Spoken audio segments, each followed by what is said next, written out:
예수님 믿고요, 구원 받으면 하나님의 자녀가 되지 않습니까? 믿음으로 의롭게 여겨주신 하나님의 은혜를 우리가 누리게 됩니다. 하나님의 자녀로서 권세와 축복을 누리는 삶의 모습은요, 근데 가만 보니까 사람마다 다 달라요. 똑같이 예수님 믿고 구원 받았음에도 불구하고 권세와 축복을 누리는 성도들의 삶의 모습은 다 다릅니다. 이상한 게 아니라 자연스러운 모습처럼 느껴지는데, 여기서 한 가지 질문을 갖게 됐어요. 왜 다를까?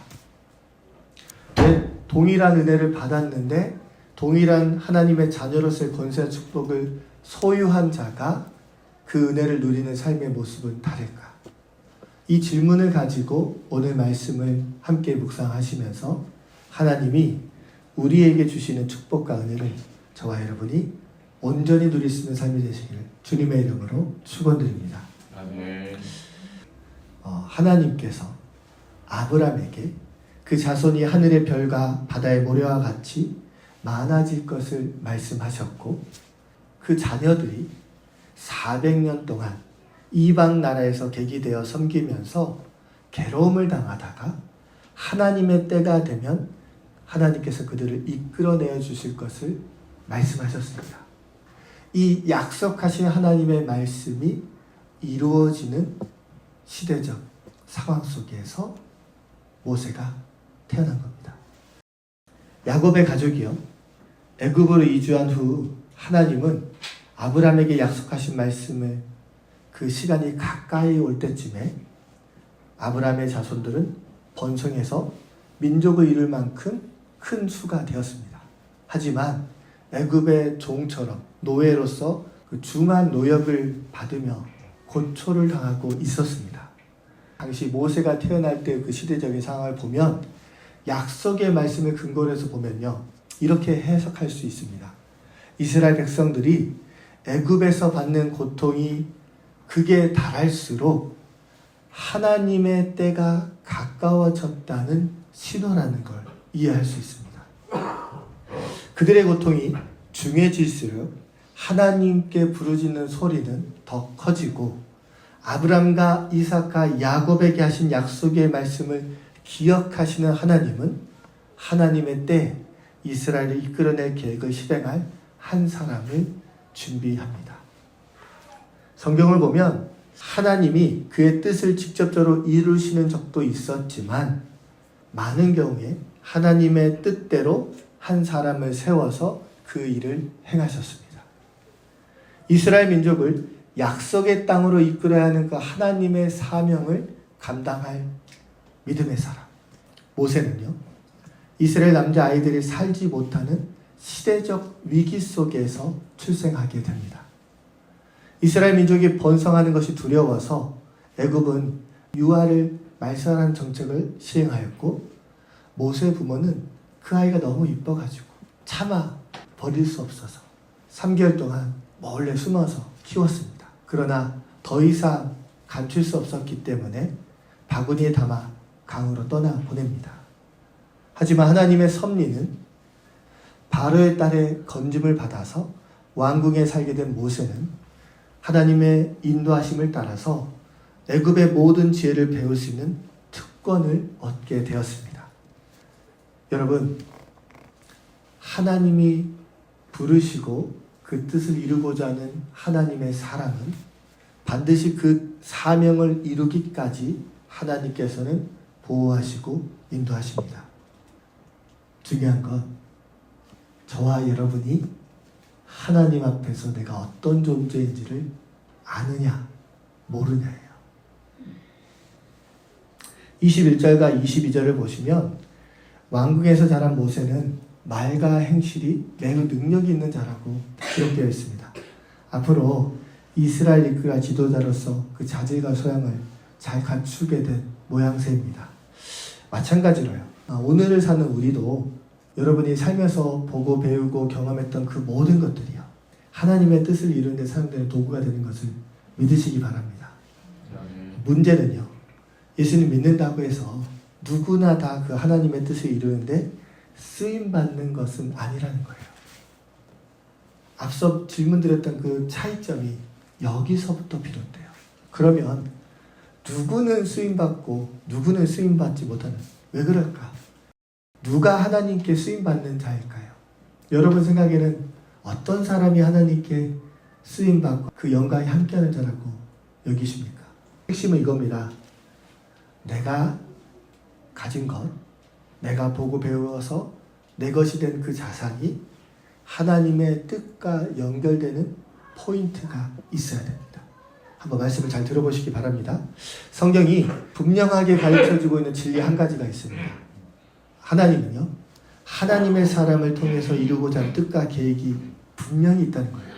여러분, 하나님은 하나님의 사람을 통해서 이루고자 하시는 뜻과 계획이 있습니다.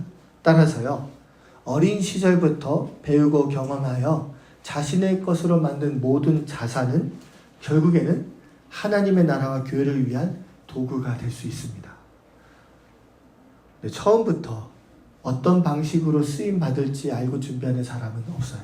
그러나 자신을 통해서 하나님이 원하시는 뜻을 깨닫게 된 사람은 그 중심에, 그 마음에 하나님에 대한 소망이 가슴에 품어지기 때문에 삶이 달라집니다.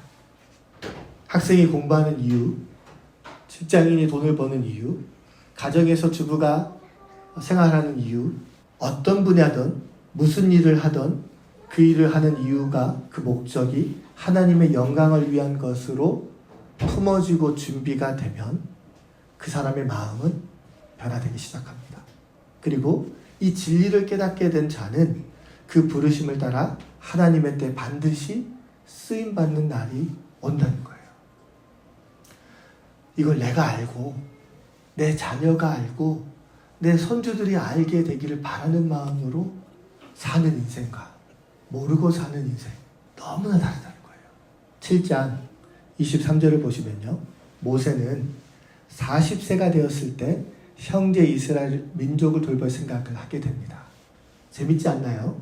바로 공주의 양자로서 왕궁에서 성장했는데 그가 어떻게 이스라엘 민족의 정체성을 가진 자로서 동족을 돌볼 생각을 했을까요? 본인은 왕자거든요. 애굽 사람이란 말이에요. 그런데 그 마음의 정체성은 히브리인 거예요. 모세의 젖을 먹인 히브리파 유모는 바로 모세의 친엄마입니다. 그녀를 통해서 모세는 이 모든 것을 준비받게 됩니다.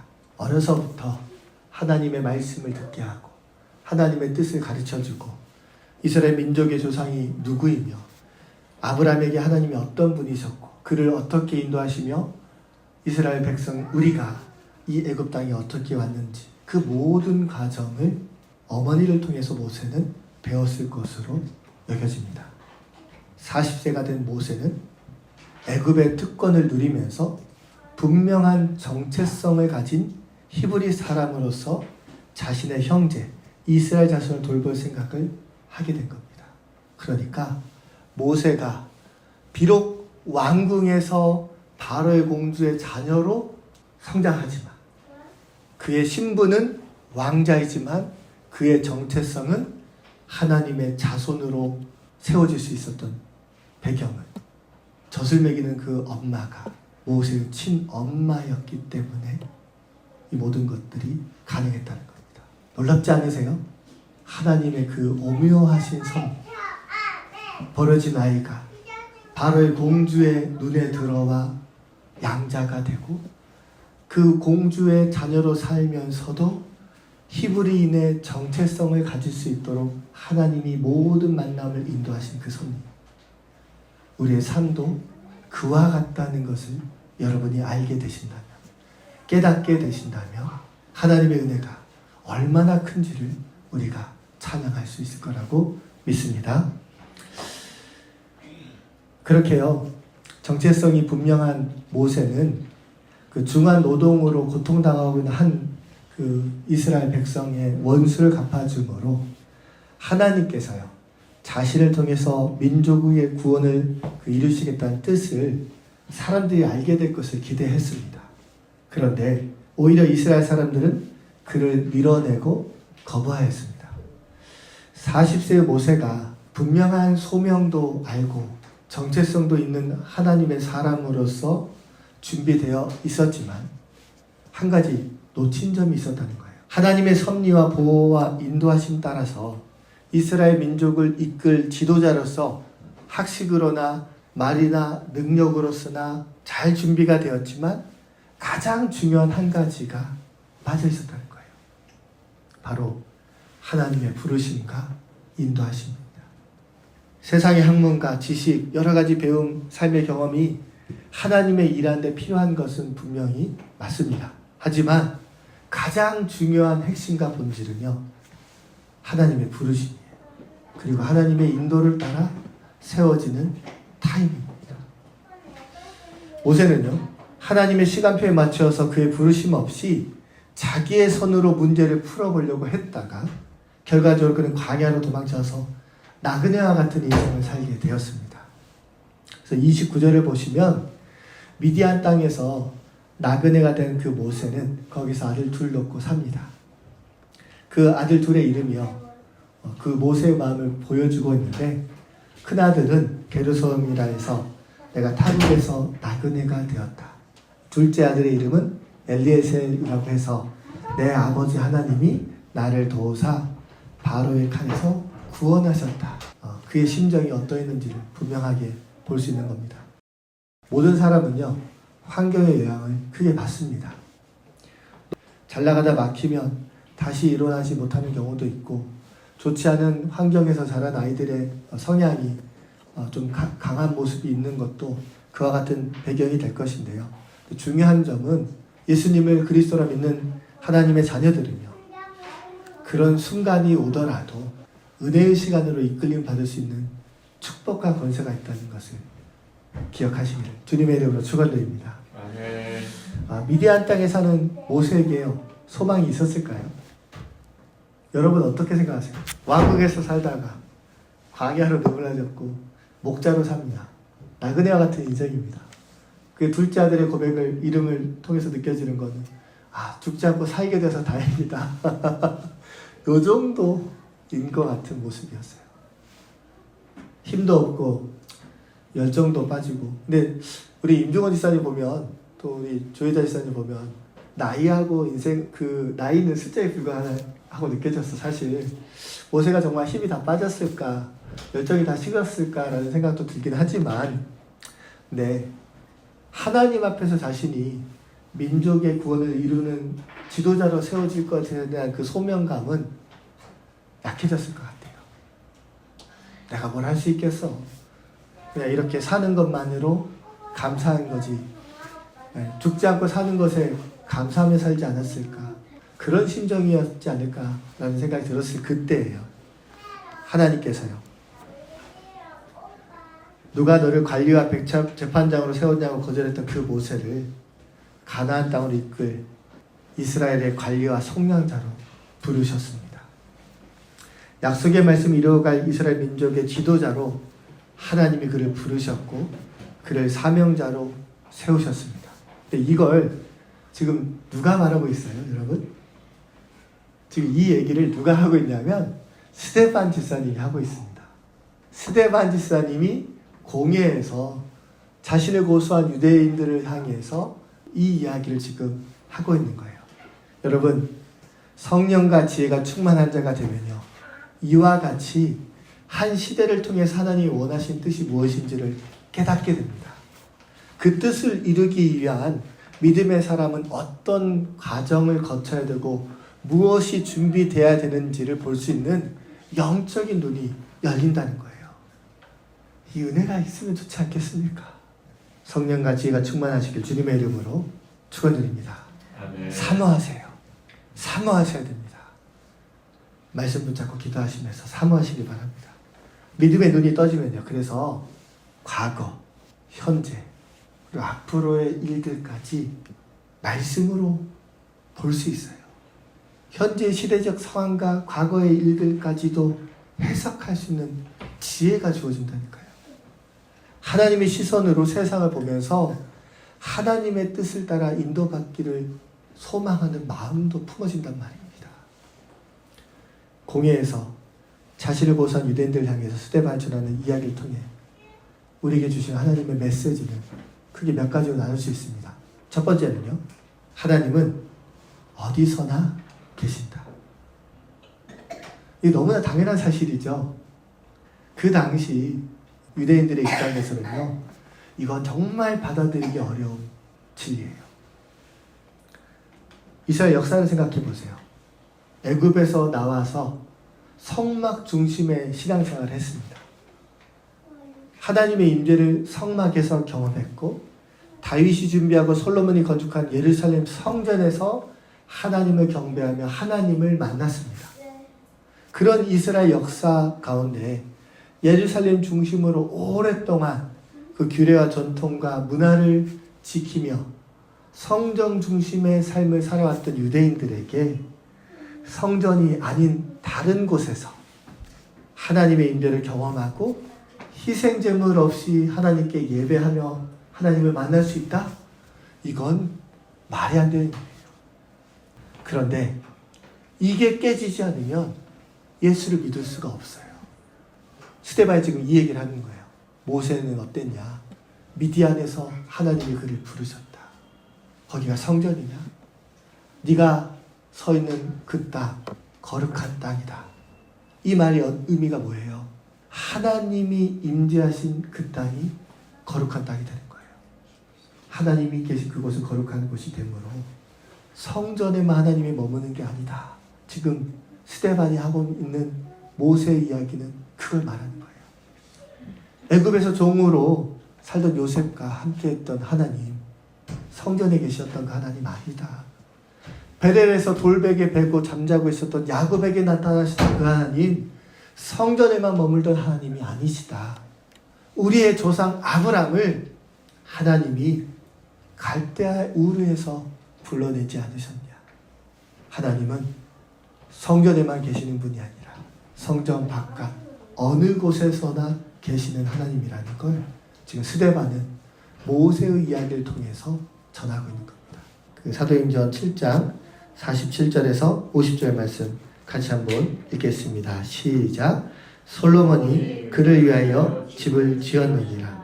그러나 지극히 높으신 이는 손으로 지은 것에 계시지 아니하시나니 선지자가 말한 바 주께서 이르시되 하늘은 나의 보좌요 땅은 나의 발등상이니 너희가 나를 위하여 무슨 집을 짓겠으며 나의 안식할 초소가 어디냐. 이 모든 것이 다 내 손으로 지은 것이 아니냐 함과 같으니라. 아멘. 분명히 스데반은 성전 중심의 신앙생활하는 유대인들에게 하나님 성전에만 계신 거 아니다. 그 말을 지금 전하고 있는 거예요. 모세 이야기를 통해서 전하고 싶은 하나님의 뜻 두 번째는 이 모세가요, 바로 예수님을 예표하고 있다. 그 말을 하고 있는 거예요. 예표라는 게 뭐냐면 예수 그리스도, 그러니까 앞으로 오실 구원자를 보여주는 그림자이다. 그가 바로 모세라는 거예요. 이스라엘 관리와 속량자로 보냄받은 모세처럼 예수님께서는 죄와 사망의 법에서 우리를 속량할 구원자로 하나님께서 보내셨다. 지금 그 얘기를 스데반이 하고 있는 겁니다. 여러분, 신명기 18장 15절에요. 내 하나님 여호와께서 너희 가운데 너희 형제 중에서 너를 위하여 나와 같은 선지자를 한 명을 일으키겠다고 말씀하셨어요. 그 얘기를 스데반이 하는데 이 말이 이거예요. 모세는 신명기 17장에서 그 하나님의 말씀을 선포할 때요, 예수 그리스도를 본 거예요. 앞으로 오실 예수 그리스도를 바라본 거예요. 하나님이요, 이 모세를 오실 메시아 예수 그리스도의 모형으로 그림자로 그를 세우셨단 말이에요. 그래서 모세를 통해서 하나님께서 이스라엘을 이끌어 가셨고 가나안 땅으로 인도하셨어요. 그가 예언한 대로 나와 같은 선지자를 세우리라고 모세의 입을 통해서 하신 그 하나님의 말씀이 예수 그리스도를 통해서 이루어졌다는 걸 지금 누가 말하고 있냐면 스데반이 모세의 이야기를 통해 전하고 있는 거예요. 유대인들이 그토록 존중하고 따르는 그 모세, 아브람, 다윗, 모세 이 세 사람은 유대인들에게 있어서 가장 존경하는 인물이고 따르는 사람들이잖아요. 너희가 그토록 존중하는 그 모세가 전한 하나님의 말씀을 믿는다면, 너희가 율법과 계명을 믿는다면, 그러면 예수님의 그림자, 예수님의 예표가 된 이 모세를 믿는다면 하나님의 약속의 말씀대로 우리의 죄와 사망의 권세에서 속량할 그리스도로 오신 예수님을 믿어야 되는데 왜 너희는 이 복음을 듣고도 믿지 못하느냐. 이 마음으로 스데반이 전하고 있는 거예요. 모세를 하나님이 속량자로 이스라엘 위한 구원자로 보내주신 것처럼 예수님께서는 우리를 속량하기 위해 하나님이 보내신 구원자라는 거예요. 복음을 전하고자 하는 그 마음으로 지금 공회에서 자신을 고소한 유대인들 앞에서 아브라함의 이야기를 한 것이고 모세의 이야기를 하며 다윗과 솔로몬이 지은 성전에 대해서 말하고 있는 거예요. 마지막 세 번째는요.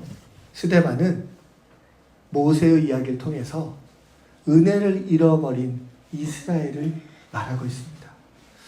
같이 한번 읽겠습니다. 42절과 43절입니다. 시작. 하나님이 외면하사 그들을 그 하늘의 군대에 섬기는 일에 버려두셨으니 이는 선지자 책에 기록된 바 이스라엘 집이여 너희가 광야에서 40년간 희생과 제물을 내게 드린 일이 있었느냐. 몰록의 장막과 신 레판의 별을 받들었으며 이것은 너희가 절하고자 하여 만든 형상이로다. 내가 너희를 바벨론 밖으로 옮기리라 함과 같으니라. 하나님이 선지자 통해서 이런 말을 한 거예요. 너희 광야 40년 동안 살면서 희생과 제물을 하나님께 드린 적이 있느냐. 하나님은 너희를 보호하시고 이끌어 주셨는데 먹여주고 입혀주고 다 했는데 왜 너희는 두 마음 품고 살았냐. 그거예요. 하나님은 한 번도 너희를 잊은 적 없는데 왜 너희는 자꾸만 하나님을 잊어버리냐. 작년부터 크리스마스 때나 부활절 때 한 번씩 이렇게 유수에게 나눠드리니까 이제 한 서너 번 받으셨거든요. 반응들이 다양해요. 아유, 또 주셨어요. 우리 드리는 것도 없는데. 처음하고 좀 달라졌어요. 그런 가운데 하나님 주신 은혜가 무엇이냐면 그 가운데 믿는 분도 있거든요. 받으니까 감사함으로 이 계란이 어떤 의미인지 알잖아요. 부활절 맞아서 드린 거라는 거 아니까 교회에다 헌금도 하시는 거예요. 이런 모습이 은혜 받은 자의 모습이라는 거예요. 그런데 이스라엘 백성들은 너희는 그 큰 은혜를 받았으면서 어떻게 한 번도 진정으로 하나님께 예배하며 나아간 적이 없냐. 이스라엘의 폐역된 모습을 가리켜서 스데반이 지금 말하고 있는 거예요. 그들은 예배는 드렸습니다. 제사도 드렸고요. 그런데 한 번도 하나님이 원하시는 희생과 예배를 드리지 않았다. 왜요? 두 마음을 품고 살았거든요. 은혜를 잊어버린 자의 삶을 살았거든요. 그걸 이스라엘 백성의 삶의 모습을 통해서 하나님이 말씀하신 바, 그 결과가 무엇인지를 스데반이 말합니다. 바벨론으로 버려짐 받지 않았느냐. 하나님은요, 하늘의 군대를 섬기는 자라 할지라도 두 마음을 품고 하나님이 아닌 다른 자를 섬기면 외면하세요. 그 순간에는 외면하세요. 말씀 보시면 하나님이 외면하사 그들을 그 하늘의 군대에 섬기는 일에 버려두셨다고 했어요. 우상 숭배의 결과는 하나님의 진노를 받아 버림받는 존재가 됩니다. 그게 이스라엘 백성들에게 있어서는 나라를 잃은 아픔이 되었고 바벨론의 포로로 끌려가는 결과가 되었습니다. 스데반이 이 이야기를 하는 이유는 딱 이거예요. 모세는 예수님을 예표한다. 모세가 전한 그 메시아를 예수 그리스도로 믿어야 된다. 그런데 너희는 성령을 거스렸다. 마치 우리 조상들처럼 선지자를 박해했고 하나님을 섬기면서 다른 신을 섬겼던 것처럼 너희는 복음을 듣고도 성령을 거슬렸고 하나님을 대적했다. 그 얘기를 지금 스데반이 하고 있는 겁니다. 여러분, 성령과 지혜가 충만한 스데반 집사가 전하는 모세 이야기, 하나님의 말씀이 어떻게 들리십니까? 말씀 초반에 제가 드렸던 질문 한 가지 다시 한번 상기해 보겠습니다. 왜 예수님을 믿고요, 구원받은 하나님의 자녀로 동일하게 사는데 왜 어떤 사람은 그 하나님의 자녀와 권세를 많이 누리는 것 같고 어떤 사람은 그렇지 않은 삶을 살아가는 것처럼 보일까요? 차이가 어디에서 나는 걸까요? 잘 들어보세요. 하나님이 홍해를 가르신 이유가 무엇이라고 생각하세요? 모세가 지팡이 들었을 때 하나님께서 모세를 통해서 홍해를 가르신 이유가 무엇이라고 생각하세요? 먹이시고 입히시면서 인도하신 이유가 무엇이라고 생각하세요? 딱 하나예요. 아브라함에게 하신 약속의 말씀을 이루시기 위한 하나님의 뜻을 이루기 위한 과정인 거예요. 홍해를 지나가야 돼요. 요단강을 건너가야 돼요. 여리고성이 무너져야 돼요. 그래야 약속의 땅이 이스라엘 백성의 땅이 됩니다. 그러니까요, 홍해를 가른 역사는, 여리고성이 무너진 하나님의 역사는 오늘날 동일하게 일어나지 않아요. 왜요? 그때 한 번으로 다 이루어졌으니까요. 초대교회에서 성령 중심을 살아가는 이스라엘 백성에게 복음이 더 전파되기 위해서 성전 미문에 앉아 있었던 나면서부터 걷지 못한 한 사람이 베드로와 요한이 주목하여 예수 그리스도의 이름으로 일어나 걷게 했을 때 그가 일어났잖아요. 근데 오늘날 그와 같은 동일한 역사가 지금도 누구에게나 다 예수의 이름을 말하면 일어나나요? 안 일어나죠? 일어날 때도 있지만 않을 때도 있잖아요. 왜 그럴까요? 성전 미문에서 안진뱅이가 일어난 이유는 딱 하나예요. 복음이 성경 중심으로 살아가는 그들에게 전파되기 위한 초석인 거예요. 마치 홍해가 갈라져야 이스라엘 백성이 가나안 땅에 들어갈 수 있었던 것처럼, 요단강을 제사장들이 밟을 때 그 강이 건너져서 정복 전쟁을 시작할 수 있었던 것처럼, 여리고성을 7바퀴 돌고 외쳤을 때 그 성이 무너지게 하셨던 것처럼, 그 모든 것들은 하나님이 아브라함에게 하신 약속의 말씀, 언약을 이루시기 위한 과정이었던 거예요. 그러니까 딱 한 번 일어난 거예요. 두 번 일어나지 않아요. 지금 홍해가 이렇게 갈라지진 않잖아요. 다시 여리고성이 무너지진 않잖아요. 미문에 앉았던 그 사람도 마찬가지된 거예요.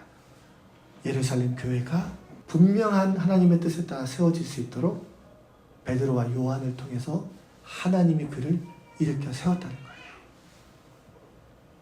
그러면 오늘날 기록되는 성경의 말씀과 같은 동일한 은혜의 역사가 일어나지 않더라도 지금도 여전히 하나님의 뜻에 따라 하나님의 은혜의 역사가 일어나고 있잖아요. 믿으시죠? 근데 왜 나에게 안 일어나냐? 이게 포인트 아니에요. 왜 저와 여러분에게, 우리에게는 이와 같은 은혜의 역사가 일어날 듯 하면서 일어나지 않았냐? 혹은 옛날에 일어났는데 지금은 일어나지 않느냐? 알고 싶지 않으세요? 그리고 은혜의 역사를 경험하고 싶지 않으세요? 하나님의 영광에 함께하고 싶지 않으세요? 우리 모두가 다 잘되면 좋은데 예수 그리스도 안에서 그렇지 않은 이유는 딱 하나입니다. 우리가 모세와 같이 세상에서 경험하고 배우고 준비된 그 모든 자산을 통해서 하나님의 은혜의 역사에 함께 하기 위해서는 연결점이 있어야 된다고 했어요. 바로 하나님 나라와 복음의 연결점이 있어야 돼요. 그러니까 내가 준비되고 경험하고 내 것이 된 능력이 하나님의 나라와 복음을 위한 연결점으로 쓰임받지 않으면 이와 같은 역사는, 언약의 말씀을 통해서 이루어지는 역사는 일어나지 않아요. 여리고성이 무너지는 역사가 영적인 의미에서 하나님의 말씀으로 인도받아서 나의 삶 속에 일어나기 위해서는요, 그 말씀이 나와 연결이 돼야 돼요. 복음이 나하고 연결이 돼야 돼요. 그러면 나의 삶을 통해 준비됐던 그 많은 것들이 모세와 같이 그 부르심을 따라 하나님의 때에 쓰임받을 수 있는 인생이 되는 거예요. 하나님이 글을 모르는 사람한테, 영어를 모르는 사람한테 히브리어를 영어로 번역하는 성경을 만들지 않게 하신다니까요. 이 사람은 영어도 할 줄 알고 히브리어도 할 줄 아는 그 사람을 통해서 하나님이 성경을 번역하시는 거예요. 그러면 그 사람이 영어를 공부하고 준비하는 그 모든 시간이 처음에는 자기를 위해서 공부한 거고 자기를 위해서 준비했는데 하나님의 뜻을 깨닫게 되고 하나님의 때가 되었을 때 그 부르심을 따라 성경을 번역하는 역사가 그를 통해 일어나게 된다는 거예요. 마찬가지라니까요. 우리가 찬양하고 우리가 일을 하고 우리가 돈을 벌고 우리가 자녀를 키우는 그 모든 일들을 통해서 내가 하나님 나라와 교회와 복음을 위한 연결점이 하나님의 말씀으로 딱 맞는 그 순간 우리를 통해 하나님이 역사하신단 말이에요. 이걸 알고서 준비하는 사람과 이걸 모르고 그냥 준비하는 사람의 인생은 다르단 말이에요. 모세는 그걸 알았어요. 그러니까 애굽의 왕자로서의 정체성을 가졌음에도 불구하고 히브리인으로서의 정체성을 가지고 이스라엘 민족을 돌보아서 자기 힘으로 압박받고 있는 그 동포를 구원하고자 했잖아요. 근데 딱 하나 빠지게 보였어요. 하나님의 부르심과 인도하심이었죠.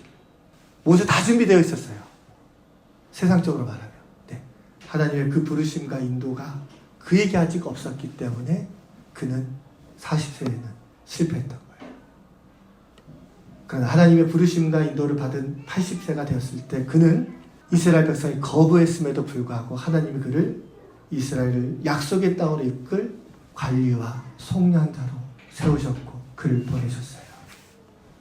저와 여러분이 언약의 말씀을 이루시기 위한 하나님의 뜻을 아는 자로서 성령과 지혜가 충만하여 복음을 전하는 귀한 믿음의 삶이 되기를 주님의 이름으로 축원드립니다. 여러분이 잘하는 거, 여러분이 할 줄 아는 거, 여러분이 가지고 있는 그걸 통해서 하나님의 영광이 나타날 수 있습니다. 예수 그리스도가 증거될 수 있습니다. 그 이를 위해서 우리를 사용하신다는 거예요. 이 은혜가 무엇인지를 알고 준비될 수 있고 또 쓰임받을 수 있는 저와 여러분 되시기를 주님의 이름으로 축원드립니다.